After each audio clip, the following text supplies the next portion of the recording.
Ikan nila salin dengan nama latin Oreochromis niloticus lin merupakan salah satu komoditas perikanan yang digemari masyarakat. Menurut Anggraini et al. 2020, ikan nila salin adalah strain dari ikan nila yang toleran terhadap perairan payau maupun laut dengan salinitas mencapai 20 ppt. Pada video ini akan dijelaskan pembenihan ikan nila salin.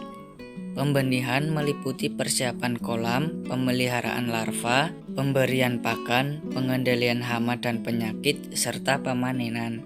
Persiapan kolam meliputi pengeringan tanah, pembalikan tanah, pengapuran, dan pengisian air. Proses pengeringan dilakukan selama 1-2 minggu atau tergantung cuaca hingga tanah tampak retak. Pembalikan tanah dilakukan dengan cara mencangkul tanah dengan kedalaman 5-10 cm. Menurut Prihatini tahun 2014, pembalikan tanah berfungsi untuk mengurangi kandungan bahan organik di dasar kolam. Pengapuran tanah dilakukan setelah tanah dasar mengering dan dibalik. Tambahkan kapur sebanyak 50-70 gram. Menurut Salsabila dan Suprapto tahun 2018, pengapuran bertujuan untuk meningkatkan pH serta membunuh patogen dan hama. Lalu diisi dengan air dengan ketinggian 50-60 cm. Telurnya kemudian ditaruh di dalam bak, diberikan aerator. Setelah 3 hari biasanya dia sudah mulai hidup seperti video yang ditampilkan. Atau teman-teman bisa nunggu sampai anakannya sudah mulai bisa berenang, sudah mulai keluar dari buk indukan, bebas, terserah. Kalau saya sih lebih memilih ketika saya lihat indukannya sudah memiliki telur dan telur sudah mulai bergerak-gerak anaknya, itu saya langsung pisahkan ke dalam wadah bak. Dan setelah 3 hari saya kasih aerator, dia biasa sudah mulai bisa makan. Anakan ikan nila pada usia 1 hari, 2 hari dia belum makan. Setelah usia 3 hari seperti ini baru saya kasih makan. Itu ada beberapa pilihan. Kita bisa kasih kutu air, atau kita bisa kasih artemia, atau kita bisa kasih cacing sutra.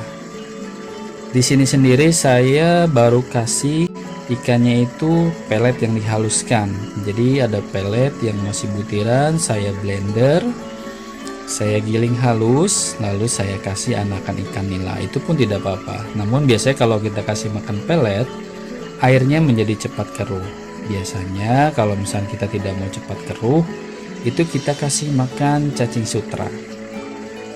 Itu cepat besar sekali ikan nilanya.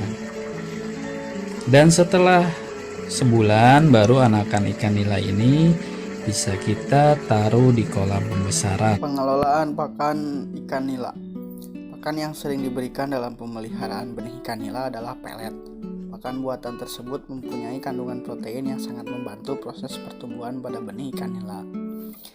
Benih ikan nila juga membutuhkan komposisi gizi lain yang meliputi protein, lemak, karbohidrat, vitamin, dan mineral untuk menunjang proses tumbuh dan berkembang. Komposisi tersebut terdapat pada pakan. Hal-hal yang harus diperhatikan dalam pakan.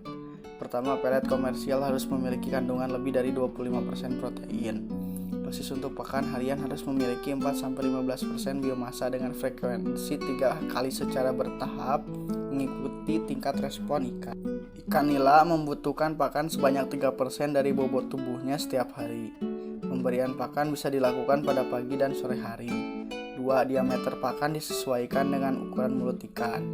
3. Setiap bulan dilakukan sampling sebanyak 5-10% untuk menentukan ransum pakan harian.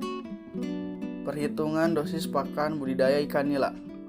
Perhitungan tersebut dapat dilakukan dengan cara menghitung seluruh benih ikan nila. Contohnya yaitu adalah dalam satu kolam terdapat 1.500 ekor ikan nila berukuran 10-20 gram per ekor. Rata-rata bobot ikan tersebut 10-20, kemudian dibagi 2 sama dengan 15 gram per ekor. Perhitungan pakannya yaitu adalah 15 gram dikali 1.500 dikali 3%, kemudian dapat hasil 675 gram, yaitu 6,75 kg per hari. Selanjutnya bisa dicek bobot ikan setiap 2 minggu untuk menyesuaikan jumlah pakan. Penanggulangan hama dan penyakit. Yang pertama adalah penambahan bahan kimia ke air, yaitu melakukan perlakuan mengalir, pencelupan ikan, pemandian cepat, penyemprotan di atas kolam, menggantung bahan kimia dalam air. Lalu adalah penambahan bahan kimia ke pakan untuk mengendalikan endoparasit, bakteri, dan infeksi patogen lain dalam tubuh ikan. Kemudian ada penambahan bahan kimia langsung ke ikan, pengelolaan bahan kimia dengan injeksi, ada pengendalian secara mekanik atau biosecurity, dan pengendalian secara biologi.